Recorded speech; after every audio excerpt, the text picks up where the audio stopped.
हम न्यायियों की पुस्तक का अध्ययन जारी रखेंगे और आज हम एहूद और शमगर के बारे में अध्ययन करेंगे। एहूद दूसरे न्यायाधीश हैं और पिछली बार हमने पहले न्यायाधीश के बारे में पढ़ा था जिनका नाम था ओत्निएल, और दूसरा न्यायी एहूद और तीसरा शमगर है। और हमारा मुख्य अंश वास्तव में 12वीं आयत से लेकर 31वीं आयत तक है, लेकिन हम केवल 15वीं आयत तक ही पढ़ते हैं क्योंकि हम अंश को एक साथ पढ़ने जा रहे हैं। और यह इस प्रकार शुरू होता है, अब इस्राएल के पुत्र फिर से प्रभु की दृष्टि में बुरा किया। अब तक क्या आप यह सुनकर थक चुके हैं? आप इसे बार बार सुनते रहेंगे। और हम इस बारे में बात करते हैं कि शैतान ने कैसे कोशिश की। हम में से कोई भी उन्हें देख सकता था, हम उन्हें सुनकर ही ऊब जाते हैं, लेकिन यह वास्तव में हो रहा था और अविश्वसनीय। लेकिन यहां फिर से हिब्रू में शब्द, इसका अर्थ है बढ़ाना या जोड़ना।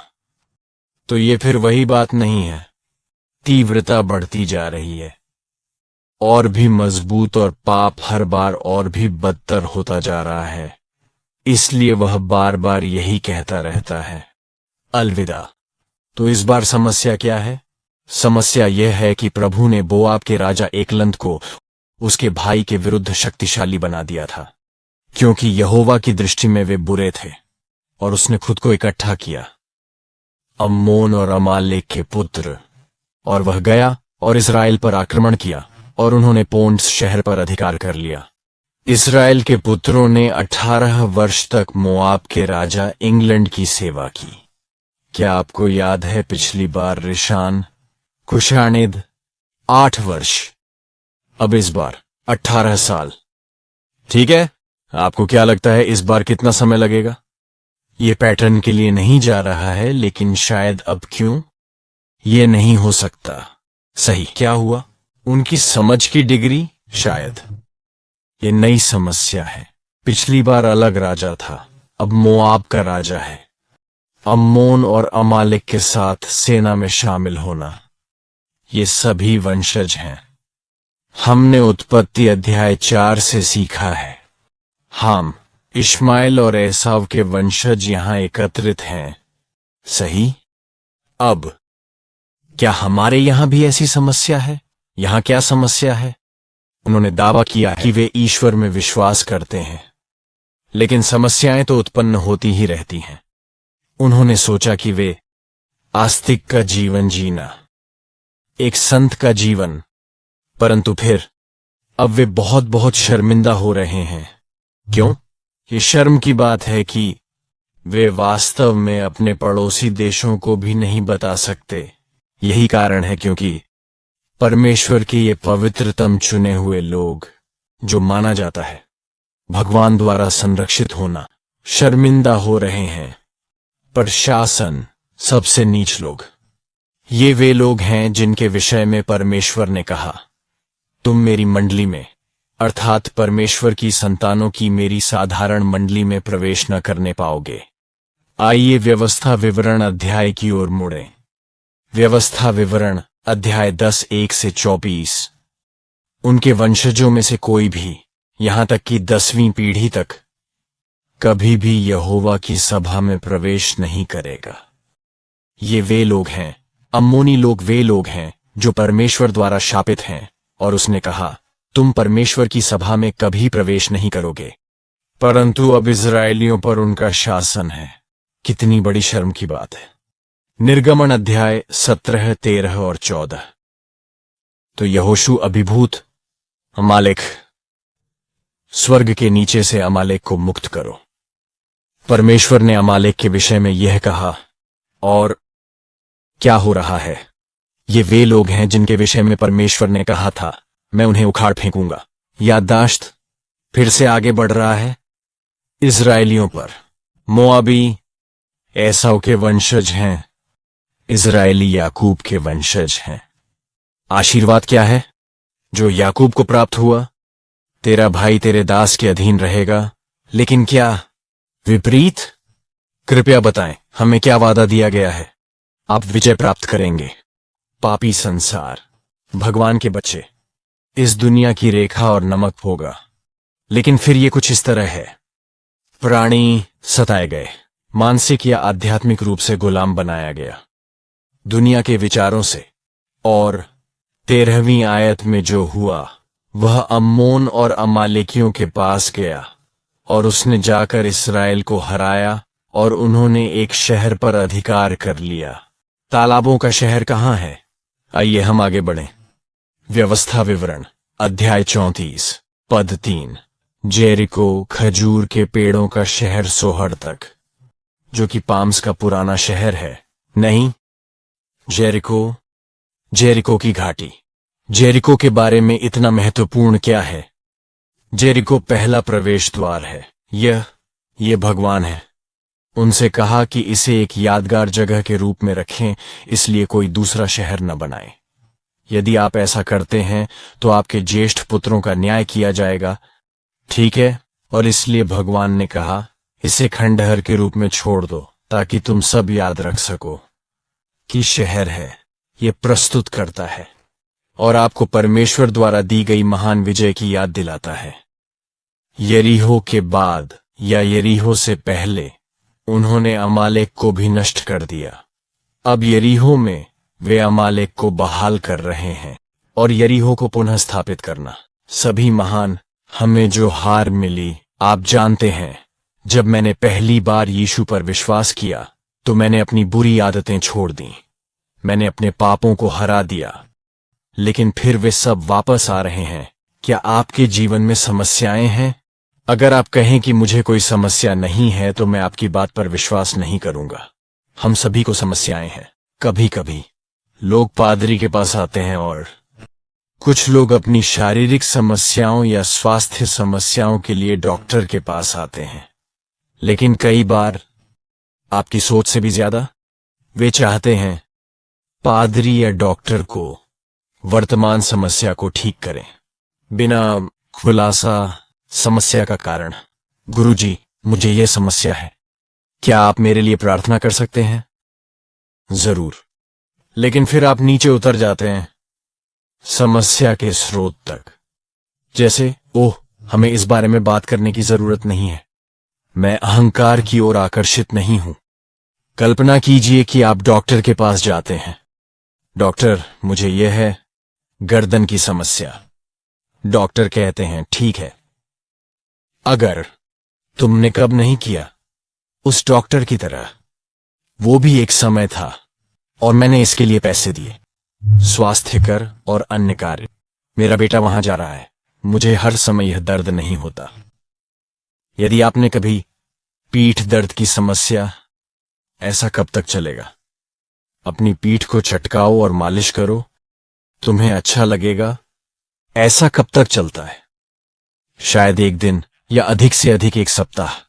और यही समस्या पीठ दर्द के साथ भी आती है। दर्द। और इसलिए मेरे कायरोप्रैक्टर ने कहा, आपको अपनी जीवन शैली ठीक करनी होगी। अपने कंप्यूटर के सामने बहुत देर तक बैठना बंद करें, और जब आप बैठते हैं तो आपको बैठना ही पड़ता है। मुझे वह डॉक्टर पसंद नहीं आया। किसी ने कहा, क्या आप मेरी समस्या ठीक कर सकते हैं? फिर डॉक्टर ने कहा, तुम्हें अपना आसन बदलना होगा। जब तुम खड़े हो, आप बैठे। यह दूसरी बात है। और मैं प्रभावित हुआ, और इसलिए मुझे एहसास हुआ, ओह, शायद वे डॉक्टर सही हैं। मुझे अपने जीवन का मानक पूरा करना है। जब डॉक्टर या पादरी आपसे कहते हैं कि आपको अपना तरीका बदलना होगा, जिस तरह से आप अपना जीवन जीते हैं, आप उन्हें पसंद नहीं करने लगते हैं। यही डॉक्टर का काम है। आप सोचने लगते हैं, शायद मुझे किसी अन्य वैस्कुलर में जाना चाहिए। मुझे माफ करें। हमें यह पसंद नहीं है जब हमारे मानक को बदलने की जरूरत होती है, जब हमारी जड़ें, जब हमें मिलती हैं, जब संपार्श्विक का काम जड़ों तक पहुंचना है। और इसलिए हम कोशिश करते हैं। हम अपने तरीके बदलना नहीं चाहते, लेकिन हम फिर भी चाहते हैं कि समस्या हल हो जाए। और यह दोहराव बन जाता है। और बार बार दोहराने के बाद ये काम नहीं करता। और जब मैं इस समस्या को ठीक करता हूं तो मेरी गर्दन ठीक हो जाती है। लेकिन फिर वहां एक और है, मेरी पीठ का हिस्सा, जिससे दर्द होने लगता है। यदि समस्या का मुख्य कारण ठीक नहीं किया गया तो हमारे जीवन में सुरक्षा, आपके सामने एक और समस्या आएगी। कहने के लिए यही तो इज़राइल के लोग उस समय से गुजर रहे थे, न्यायाधीशों की। इसीलिए वे मेरी गर्दन या पीठ पर एक छाती रखना चाहते थे। छाती नहीं, लेकिन आप जानते हैं कि उन कर्लिंग चीजों को क्या कहते हैं? एक प्रकार का ब्रेस। और एक बार जब मैं ब्रेस पर हूं, मुझे कोई तकलीफ नहीं है। हालांकि यह बहुत असुविधाजनक है, सही। लेकिन एक बार ब्रेस निकल गया, लगभग 1 सप्ताह बाद मुझे फिर से दर्द हो रहा है। क्यों? और वह ब्रेस जजों की तरह है। जब भगवान जजों को भेजते हैं और उन्हें नीचे ले जाते हैं तो वे ठीक हो जाते हैं। लेकिन जब न्यायाधीश चले जाते हैं या मर जाते हैं, वे फिर से दर्द में हैं और आघात एक बार फिर शुरू हो जाता है। और फिर क्या होता है? भगवान की ओर से कष्ट, निर्णय और दंड अधिक दोहरावपूर्ण हो जाते हैं। वे लगातार दावा करते रहे और खुद को धोखा देते रहे कि उन्होंने भुगतान कर दिया है, क्योंकि उन्होंने यहोवा को पुकारा, क्योंकि वे यहोवा के लिए भेंट उठाई। तथापि उसी समय मुझे लगता है यह 3रा सप्ताह है, मैं यह उल्लेख कर रहा हूं, वे पूजा करते थे बाल और अशेरा। उन्होंने बाल और अशेरा की पूजा करने का दावा नहीं किया, लेकिन उनके मन में गहरी आस्था थी। वे उन पर विश्वास करते थे। वे अपनी संस्कृति का अनुसरण करते थे। क्यों? आप बाल और अशेरा पर क्यों विश्वास करते हैं? क्या आपको लगता है कि बाल और अशेरा आज भी मौजूद हैं? हमारी संस्कृति में क्या है? किस ढंग में? उनका नया नाम क्या है? बाल। वे क्या देते हैं? मौद्रिक। तो बाल और अशेरा का कर्तव्य है धन, उसे लो। इसलिए हम क्यों करते हैं? या लोग बाल और अशेरा की पूजा क्यों करते हैं? जब आपके पास पैसा होगा तो क्या होगा? इसीलिए ईसाई लोग बाल और अशेरा का पालन करते हैं। वे विश्वास नहीं करते, वे दावा करते हैं कि वे उन पर विश्वास नहीं करते। वे नहीं करते। तो मेरा एक उन कायरोप्रैक्टर्स में से जो वहां गए थे, मेरे साथ सेमिनरी, मुझसे उम्र में बड़े थे, लेकिन वह भी, आप जानते हैं, वरिष्ठ मास्टर्स को ठीक करने का काम कर रहे थे। आप जानते हैं, पीछे भी, जिसने मुझे बताया था, आपको गुरुत्वाकर्षण के बारे में सोचना होगा। गुरुत्वाकर्षण आपको खींचता रहता है, लेकिन हमारा रीढ़ की हड्डी, भगवान ने इसे इस तरह से डिजाइन किया है, एक स्प्रिंग की तरह, बहुत आराम से प्रतिरोध करता है, ऐसा आकार का रीढ़ की हड्डी। लेकिन अगर आप झुकते रहें तो ऐसा आकार एक सीधी आकृति या समतल आकृति जैसा बन जाता है, सही? और वो गुरुत्वाकर्षण और झटकों के कारण यह लगातार दर्द देता रहता है।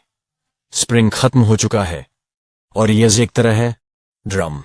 और हर बार जब आप दौड़ते हैं या बैठते हैं या जो भी करते हैं, आपकी पीठ को झटका लगता है और इसलिए यह आपको चोट पहुंचा रहा है। आपको गुरुत्वाकर्षण के बारे में सोचना होगा, यह आपको नीचे खींच रहा है। इसीलिए आपको खुद को वापस ऊपर खींचने के लिए खुद ही मेहनत करनी होगी। इस तरह आप वापस आ गए। चोटिल नहीं, इससे मदद मिलती है बात करना और अपना परिवर्तन करें। जीवन वापस या लगभग वापस, तुम्हें पता है, लगभग चला गया। हमारा आध्यात्मिक जीवन भी वहां है। 2 खींचने वाले, 2 पक्ष हमें खींच रहे हैं। और यदि गुरुत्वाकर्षण नीचे की ओर हो, अगर हम कहें तो ये एक शारीरिक खिंचाव है, सांसारिक खिंचाव, वहां एक आध्यात्मिक खिंचाव है जो अधिक प्रबल है। मुझे लगता है कि यह प्राकृतिक रहस्य उद्घाटन, आप जानते हैं, हम अभी गुरुत्वाकर्षण का खिंचाव अधिक मजबूत है, इसीलिए हम अभी भी इस धरती पर हैं। हम इस धरती पर चल रहे हैं। यदि ऊपर से खिंचाव अधिक मजबूत हो तो क्या होगा? हम सभी एलियाह या हनोक बन जाते हैं। आध्यात्मिक रूप से हम इसी विषय पर बात कर रहे हैं। यदि आध्यात्मिक आकर्षण अधिक और मजबूत है, हम इस पापमय संसार के गुरुत्वाकर्षण द्वारा नीचे खींचे जाएंगे। इसीलिए हमारे पास भगवान है और हमारे पास इस बाथरूम में भगवान है। कौन खींचना अधिक मजबूत है? हम सचेत रूप से कहें कि ईश्वर अधिक शक्तिशाली है और हमें ईश्वर के पास आना है। हमें आध्यात्मिक चीजों पर ध्यान केंद्रित करना है।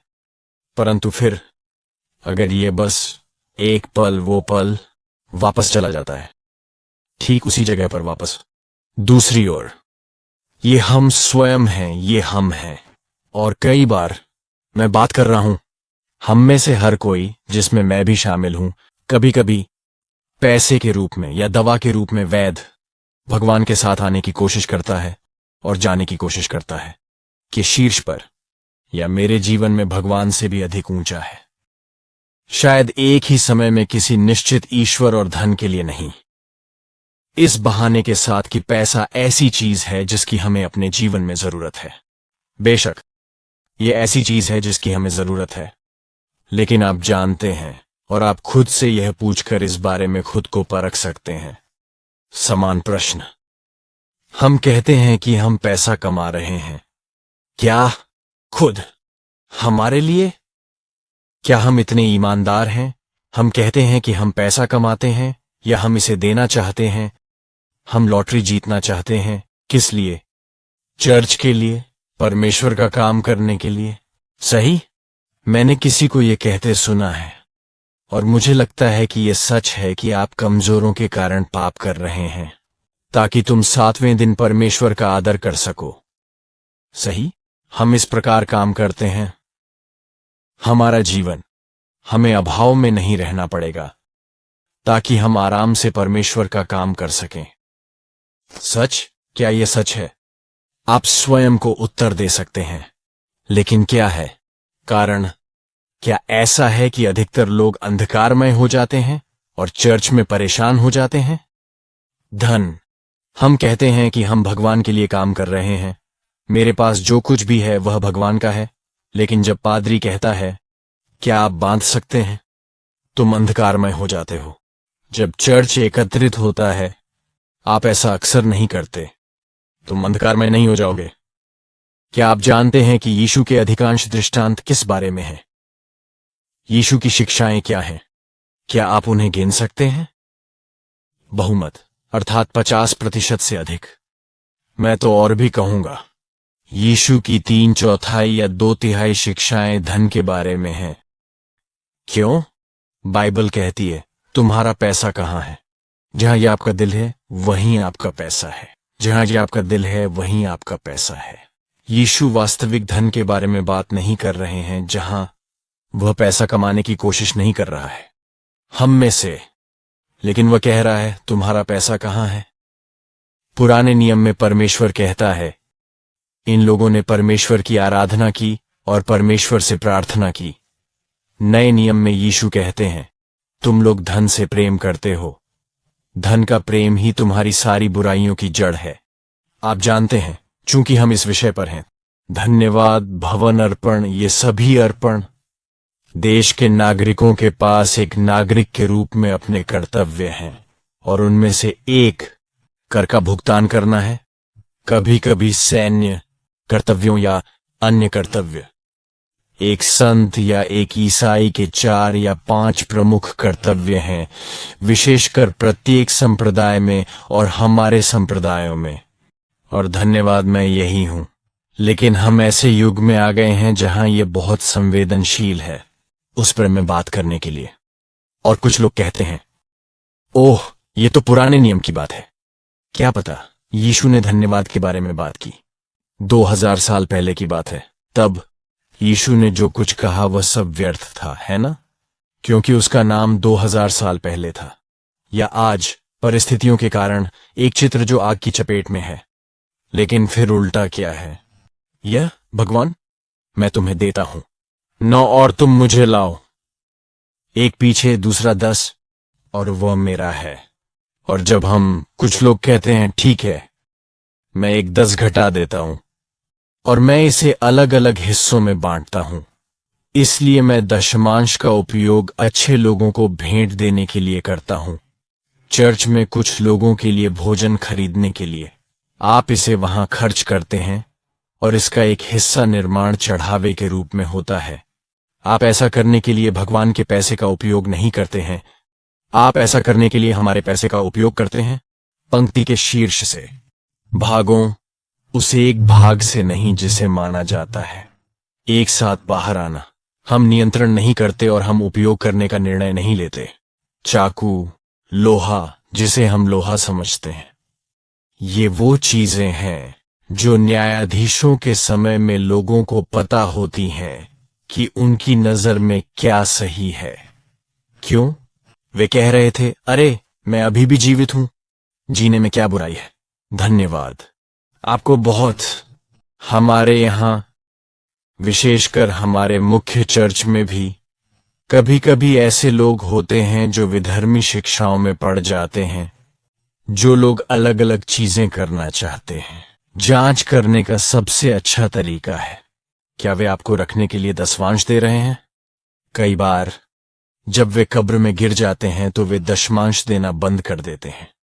कई बार आप एल्डर्स की नियुक्ति या अभिषेक, एल्विस की नियुक्ति या चर्च में नेताओं की नियुक्ति, विशेष रूप से विभिन्न विभागों के प्रमुखों की नियुक्ति के संदर्भ में, यदि वे दशमांश नहीं देते, वे पूरा नहीं कर रहे हैं एक बच्चे का मुख्य कर्तव्य। और केवल दशमांश देना ही नहीं, ये सारी बातें आप जानते हैं। मैंने जानबूझकर इस बारे में बात की क्योंकि मैंने कहा था, स्वयं को परखो। आपका दिल पहले से ही अंधेरा है क्योंकि वह सेवा विषय इतना ऑफ टारगेट नहीं है। बेवकूफ। क्यों? क्या हम न्यायाधीशों के समय में वापस जा सकते हैं?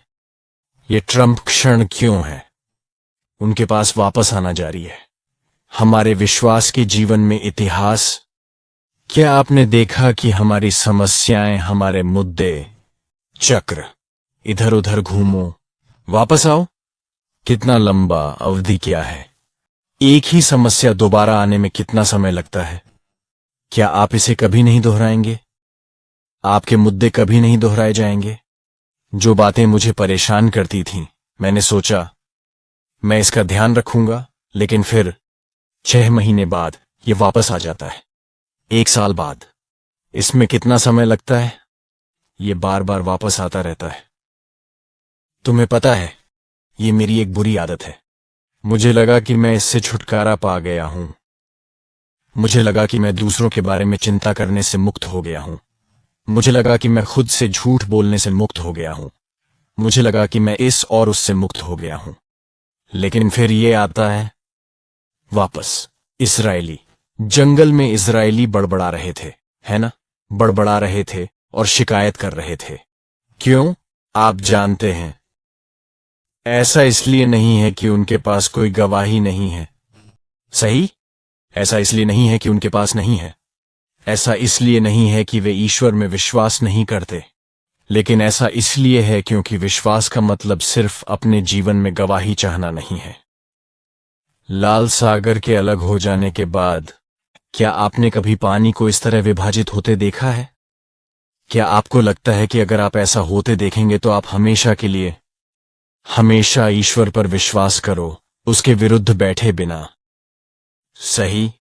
मेरा मतलब है, तुम जाओ समुद्र तट, आप सागर समुद्र पर जाते हैं और आप कर सकते हैं तो यही है, अलग होते रहो, बस चलकर पार जाओ। यदि आपके पास अनुभव है, यदि आप इसका अनुभव कर सकते हैं, तो क्या सचमुच आपका विश्वास बेहतर हो सकता है? क्या आप ऐसा सोचते हैं? इस्राएलियों के विषय में क्या कहा जाए? वे केवल 3 दिन तक ही टिके रहे और फिर टूटकर बिखर गए। क्यों? क्या इसका कारण यह है कि हमारे पास अद्भुत, विस्मयकारी अनुभव नहीं है जिनसे होकर परमेश्वर हमें गुजरने देता है? लेकिन क्या यह सच है? हम कहते हैं, वाह ये अच्छा है, ये बहुत अच्छा है, लेकिन फिर कुछ दिनों बाद मैं बड़बड़ा रहा हूं। क्यों? वे क्यों बड़बड़ाने लगे? फिर से क्योंकि उनका आधार आधारित था खाने पीने में, मूल रूप से क्योंकि धन संबंधी समस्याओं से। मेरी जीवन स्थिति क्या अधिक महत्वपूर्ण है, सी पार्टनिंग, या मुझे आज खाना मिलेगा या नहीं? सही है। अगर आपने देखा एक मरा हुआ व्यक्ति पुनः जीवित हो जाता है, क्या इससे उनका चेहरा बेहतर हो जाएगा? यार, मैंने तुम्हें नहीं देखा, लेकिन मेरे पास पर्याप्त है। ओह देखो, क्या तुम ऐसा कर सकते हो जेसन? क्या क्या वह चीज बदल गई? और कुछ समय तक वे पूछते नहीं, लेकिन तब भी समाप्ति तिथि के रूप में हमारी प्रवृत्ति होती है भूलना। इसमें बदलाव क्यों हो रहा है? इन सभी न्यायाधीशों के समय में प्रत्येक न्यायाधीश के पास प्रत्येक न्यायाधीश की प्रत्येक राय में अद्भुत चमत्कारी साक्ष्य हैं, जहां वे इसके अलावा कुछ और नहीं समझा सकते। यह अवश्य ही ईश्वर होगा, लेकिन फिर वे वापस चले जाते हैं भगवान की पूजा करना। क्यों? दोबारा गुरुत्वाकर्षण के कारण हम इस धरती पर हैं। ठीक है, वो आदमी जीवित हो गया, ठीक है, लेकिन फिर अभी मेरे पास नहीं है खाने के लिए खाना, मेरे पास नहीं है, मेरा जीवन आरामदायक नहीं है। हाँ, मेरा मानना है कि समुद्र अलग हो गया था, मेरा मानना है कि वह आदमी ऊपर उठ गया, परंतु फिर मेरा जीवन अभी इतना आरामदायक नहीं है। यह उनके मानकों के कारण है, ये उनकी आध्यात्मिक स्थिति के कारण है कि उनका दर्द आता रहता है, कि उनका पाप जारी रहता है। इसलिए हमें खुद से पूछना चाहिए कि मेरा मानक क्या है, मेरे जीवन का उद्देश्य क्या है? क्या यह वही है जो दुनिया आपको बता रही है? दुनिया मुझे जो बता रही है वह यह है कि आजकल ऐसा है। मेरा मतलब है कि यह हमेशा से ऐसा ही रहा है, लेकिन अपने विश्वास की रक्षा के लिए इस दुनिया के खिलाफ बहस करना वास्तव में कठिन है, क्योंकि आपका तर्क एक अलग स्तर पर है। तो उन्होंने सब कुछ खो दिया है। तो फिर परमेश्वर उत्तर में क्या करता है? यह उनके लिए ईश्वर का समाधान है, ठीक है? और इसलिए हम प्रार्थना करें कि भगवान हमें भी एक समाधान दे देंगे। भगवान का समाधान क्या था? भगवान ने भेजा एहूद नाम का एक आदमी। एहूद का अर्थ है संघ या एकजुट। मेरी मां एहूद को जानती थी, वह बिन्यामीन के गोत्र से था। प्रथम शमूएल अध्याय 9 श्लोक 21 के अनुसार।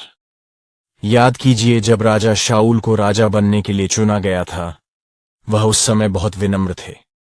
उसने कहा, मैं तो सबसे छोटे गोत्र अर्थात बिन्यामीन के गोत्र से हूं, इसलिए ये आदमी एहूद सबसे छोटे गोत्र से आता है।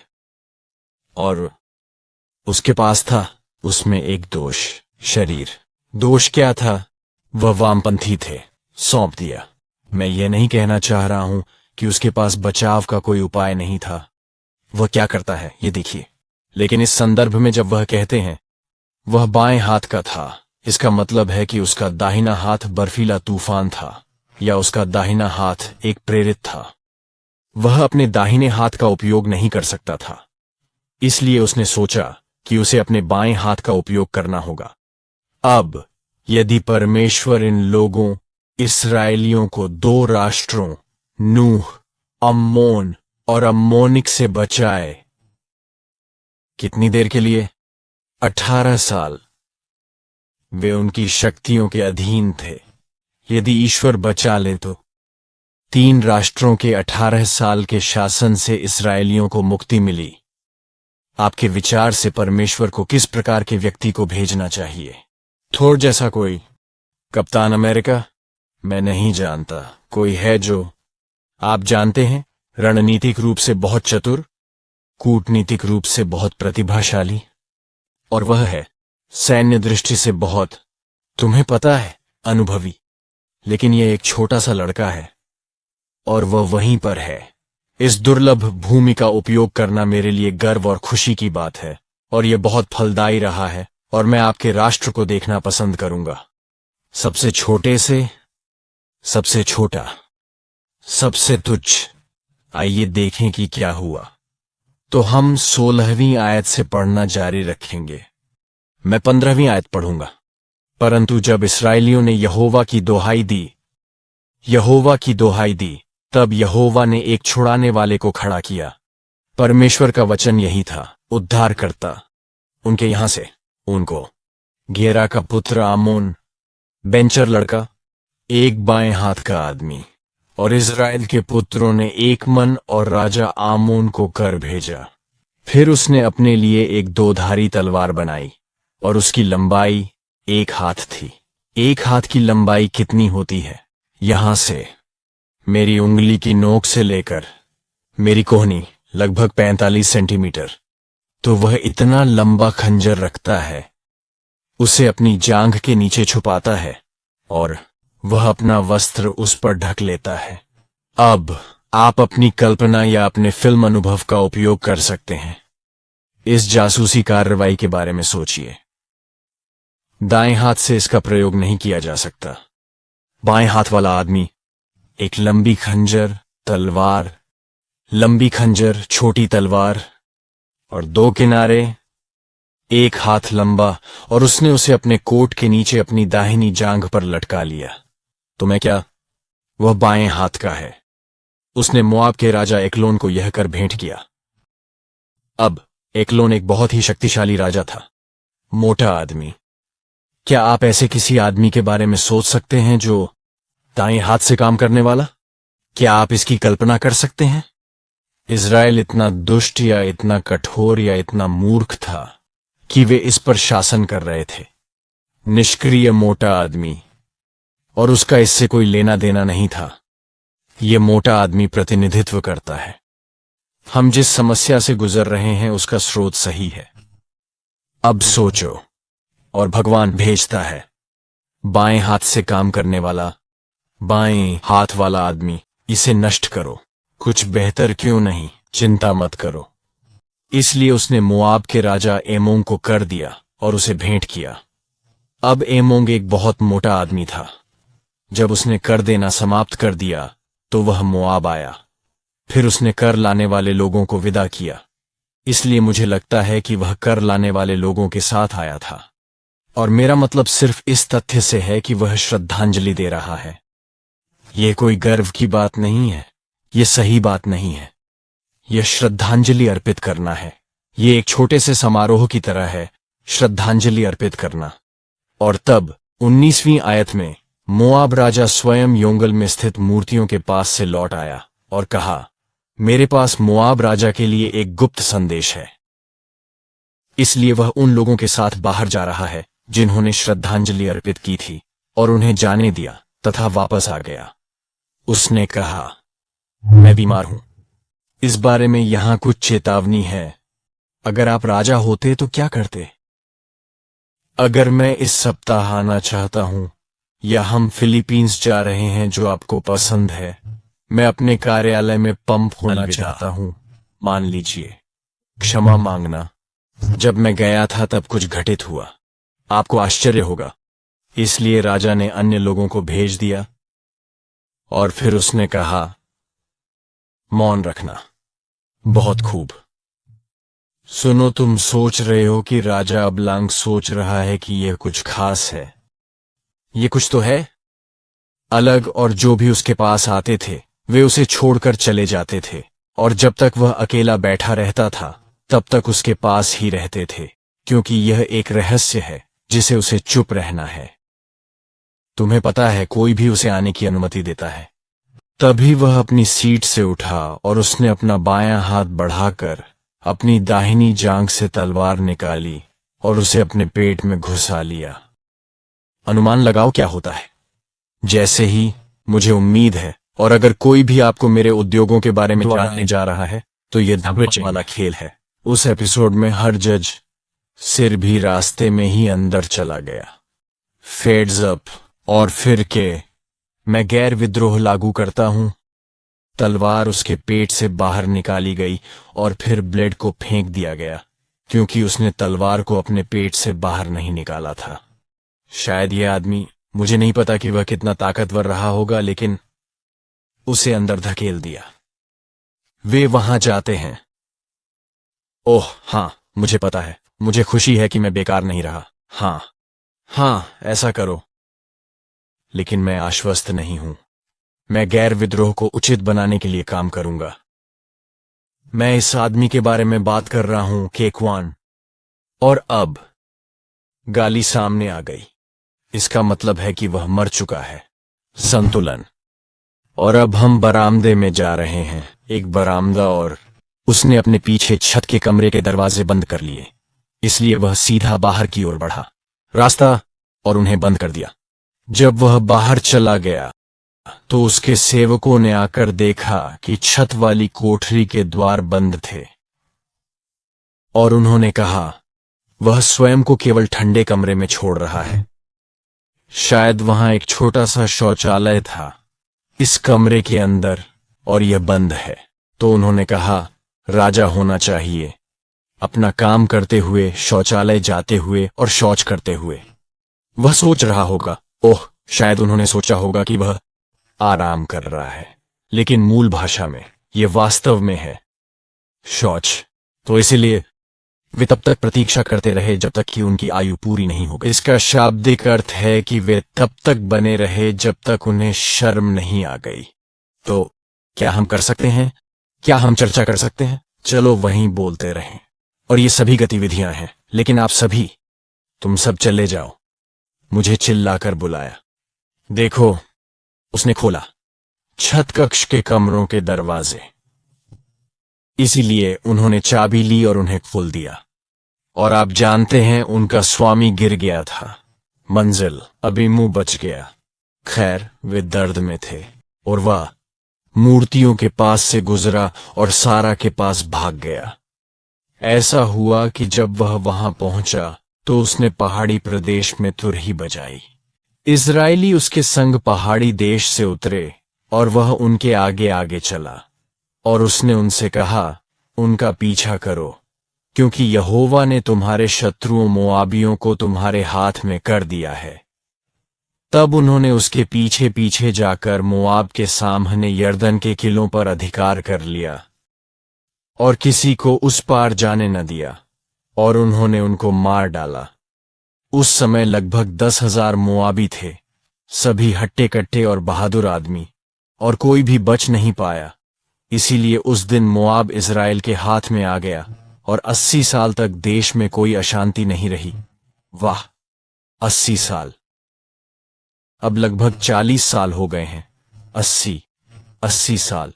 एहूद क्यों नहीं कर सका?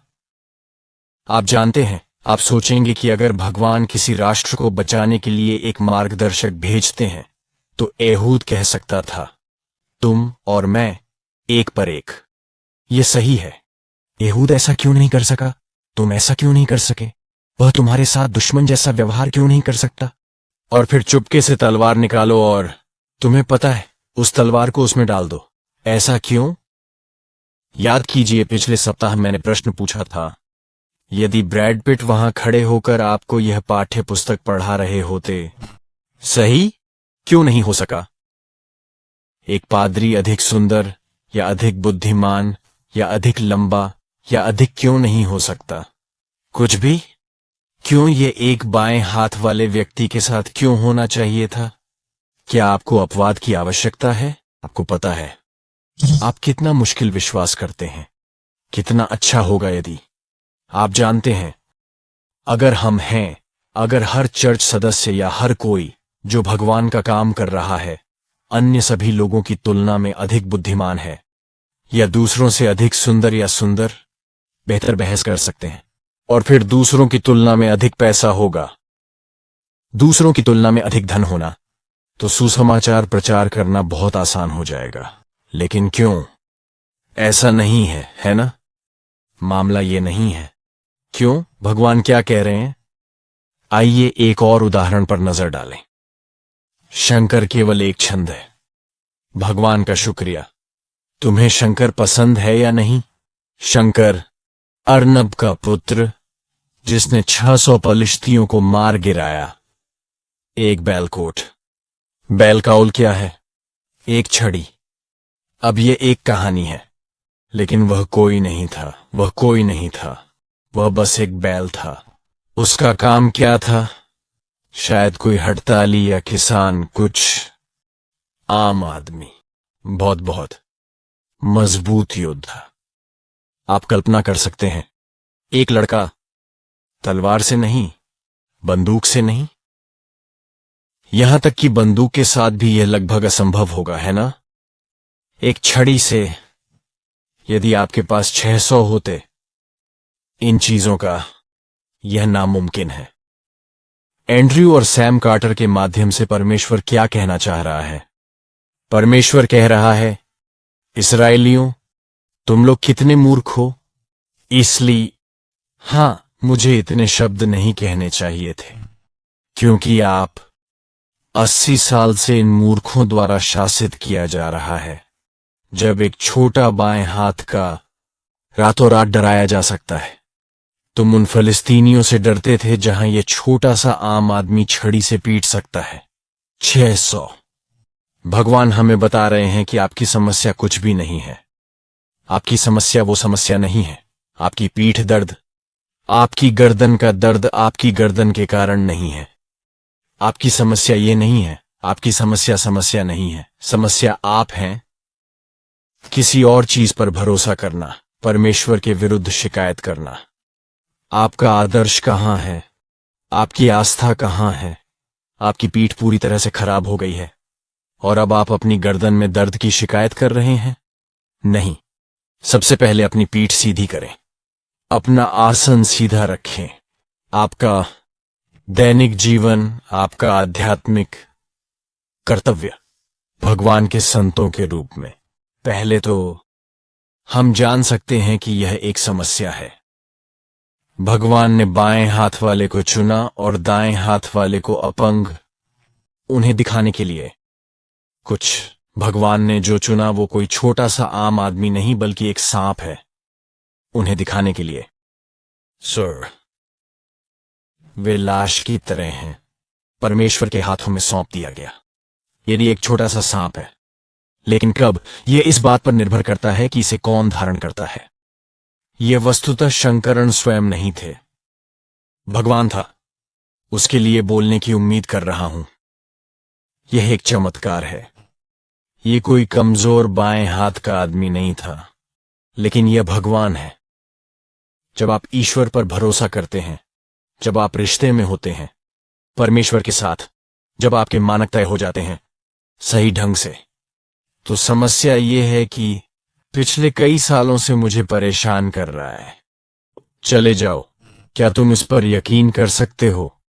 चलो ट्रॉय स्क्रैंटन से बात करते। ठीक है, इसमें लिखा है, परंतु परमेश्वर ने जगत के मूर्खों को चुन लिया है कि बुद्धिमानों को लज्जित करे।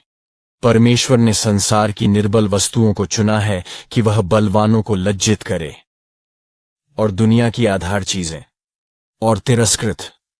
परमेश्वर ने उन बातों को चुन लिया है जो हैं ही नहीं, ताकि वह उनको स्वीकार कर सके जो हैं।